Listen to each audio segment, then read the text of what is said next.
මෝහාන්ධකාරයේ අඳුරු වලාපටලයන් පහ කරවමින් අඳුරු අහස් ගැබ බබළුවමින් පහළ වූ සොළොස් කලාවෙන්ම පිරිපුන් සඳ මඩලක්වන් අපගේ සම්මා සම්බුදු ගෞතම බුදුරජාණන් වහන්සේගේ උතුම් තෙමගොළු සිහිපත් කරමින් අති උතුම් වූ වෛශාඛ මංගල්‍ය උදා දිනය වෙසක් පොහෝ දිනය. ඉතින් ඒ උතුම් තෙමගොළු සිහිපත් කරමින් ඒ පිළිබඳව බැතිමත් හැඟුමන් අවදි කරමින් ඒ පිළිබඳව අරුත්බර තොරතුරු ටිකක් මේ වීඩියෝවෙන් මා ඔබ වෙතට ගෙනෙනවා. සාරා සංඛ්‍ය කල්ප ලක්ෂයකට පෙර උදා වූ ඒ උතුම් දිනය පින්බර වෙසක් පොහෝ දිනයක්. ඒ ඉතා ඈත අතීත දිනකදී සුමේධ තාපසයන් ලෙසින් උපත ලැබූ අප බෝසතාණන් වහන්සේ උතුම් දීපංකර බුදුරජාණන් වහන්සේගේ සිරිපා පියුම්වල මඩ ස්පර්ශ නොවනසේ මඩජලය මත්තෙන් නමස්කාර පූරකව සිටින මොහොතක මත පුදුවන බවට නීති විවරණ ලැබූ දිනයයි. මේ පින්බර තවුසා පිළිබඳව දිවසින් දුටු තුන්කල් දක්නා දීපංකර බුදුරජාණන් වහන්සේ මෙසේ පැවසූසේක. මේ උතුම් තාපසයා දෙස බලන්න. සාරා සංඛ්‍ය කල්ප ලක්ෂයක් ඇවෑමෙන් දිනක හිතම ගෞතම නමින් සම්මා සම්බුද්ධත්වයට පත්වන්නේය. ඒ අයුරින්ම සාරා සංඛ්‍ය කල්ප ලක්ෂයක් පාරමීදම් පුරමින් දිගු සසර ගමන කෙළවරට පැමිණි අප මහා බෝසතාණෝ තුසිත දෙව්ලොව සන්තුසිත නම් දිව්‍ය රාජ්‍යය ලෙසින් උපත ලැබූසේක. කාලය එළඹී ඇති බව දැනගත් තුන්ලොවෙහි වැඩවසන දෙවිවරු උන්වහන්සේට මෙසේ ආරාධනා කළහ. මහා වීරයන් වහන්සේ, ඔබ වහන්සේට දැන් කල් පැමිණ තිබේ. දෙවියන් සහිත ලෝකයාව සසර කතරින් එතෙර කරවන්නට අමා මහ නිවන අවබෝධ කිරීම පිණිස මිනිස් මව් කුසක පිළිසිඳ ගන්නා සේක්වා. මේ දිව්‍ය ආරාධනාවෙන් අනතුරුව අප මහා බෝසතාණන් වහන්සේ පංච මහා විලෝකනයන් කොට තුසිත දෙව්ලොවින් නික්ම දඹදිව කිඹුල්වත් නුවර සුද්ධෝදන මහරජාණන්ගේ අගමෙහිසිය වූ මහා මායා දේවියගේ කුසේ පිළිසිඳගත් සේක.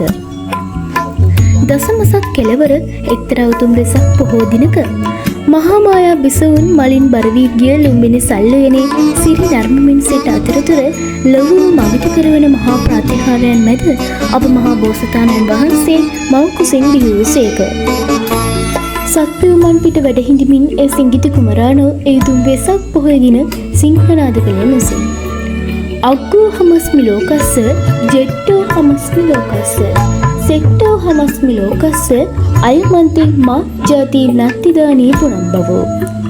මමලවට අග්‍රවෙමි, මමලවට ජේෂ්ඨ වෙමි, මමලවට ශ්‍රේෂ්ඨ වෙමි. මේ මාගේ අවසන් උපතයි, මින්මතු උපතක් නැත.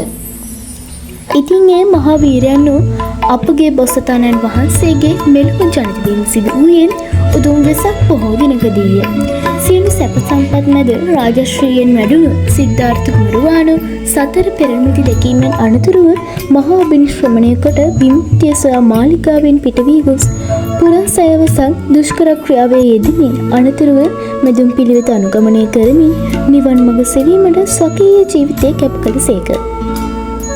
පින්බර වෙසක් පොහොය දිනයක සුජාතාවන්ගේ කිරිපිඩි දානය වළඳා සොත්තිය බමුණා විසින් පූජා කළ කුසතන අටමිට අතුරා ඇසතු බෝධි මූලයේ වජ්‍රාසනය මත වැඩහිඳිමින් චතුරංග සමානාගත වීරයෙන් බවුන් වඩා සියලු කෙලෙස් නසා ගෞතම නමින් සම්මා සම්බුද්ධත්වයට පත් වූයේද උතුම් වෙසක් පොහෝ දිනකයි.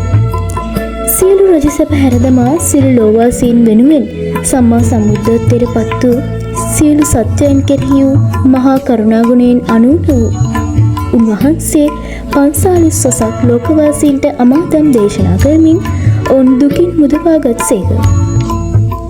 අපගේ සම්බුදු සමුදාන 80 වෙනි වියේදී පිරිනිවන පිණිස කුසිනාරාවට වැඩම කර දෙව් මිනිසුන්ගේ අපමණ පූජාවන් මැත්තේ සදහැවතුන් හඬා වැටිද්දී මහරහතන් වහන්සේලා ඇතුළු සකී ශ්‍රාවකයන් ඉදිරියේ වෛදම්මා සංකාර අප්පමාදේන සම්පාදේත. සියලු සංස්කාරයෝ නැසෙන සුලිය. ඒ නිසා නොපමාව දහමේ හැසිරෙන යනුවෙන් අවසන් සම්බුදු වදන දේශනා කරමින් පිරිනිවන් පත් වූයේද උතුම් වෙසක් පොහොය දිනකයි. අපගේ සම්බුදු රජාණන් වහන්සේ පිරිනිවන් මංචකයේ වැඩ හිඳිමින් සක්දිවිදුන්ට මෙසේ පැවසූ බව මහා වංශයේ සඳහන්. දේවේන්ද්‍රය මාගේ සසුන ලංකාද්වීපයේ පිහිටන්නේය. ඒ නිසා පිරිවරද සමගින් ඒ ලක්දිව මනාවර කිය යුත්තාහ. අපගේ මේ ලංකාද්වීපය රැක ගැනීමට උන්වහන්සේ දෙවිවරුන් හට බාර දී ඇත්තේද මේ උතුම් වෙසක් පොහොය දිනකයි. ඒ වගේම වසර 25ක් පුරාවට බුද්ධ උපස්ථායක තනතුර ලැබූ බුද්ධ පරිනිර්වාණයෙන් පසු රහත් බවට පත් වූ ආනන්ද මහරහතන් වහන්සේගේ පරිනිර්වාණය සිදු වී ඇත්තේද මේ උතුම් වෙසක් පොහොය දිනකයි. තවද තම ඥාතීන්ගේ සැකය දුරු කරමින් යමා මහ පෙළහර පෑම සිදු වූයේද උතුම් වෙසක් පොහොය දිනකයි.